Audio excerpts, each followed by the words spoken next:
This is true that CCTV cameras were provided to the state government when Sri Sardina was the MP during his earlier tenure. And the rule under any of these MP LED schemes, the maintenance is to be done by the state government.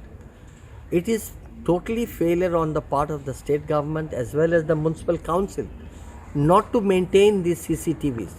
Now the failure of these CCTVs is to such an extent that the CCTV cameras were basically installed to help the administration to detect crimes and to ensure that the traffic flows in a regular manner, and also to ensure that there are no encroachments or illegalities taking place.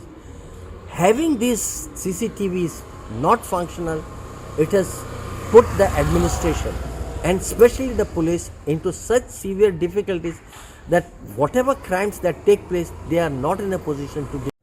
आमच्या मार्मगांव municipal काउन्सिलाक MP LAD फंडांतल्यान CCTV camera मेळ्ळेले जातले म्हटल्यार थोड्या उपरांत ते आउट ऑफ ऑर्डर जाले आनी चलना अशें जालें. म्हाका दिसता आमकां परतून तेची गरज अत्यंत अशी गरज आहा कित्याक हालींच खारेवाड्या ते लक्ष्मी टेंपलान चोरी जाल्ली आहा. ताका लागून हांव आमच्या म्युनिसिपालिटी थ्रू MP लॅट फंडाक लेटर करता की आमकां बेगींतल्या बेगीन CCTV कॅमेरा प्रोवायड करपाचे म्हणून.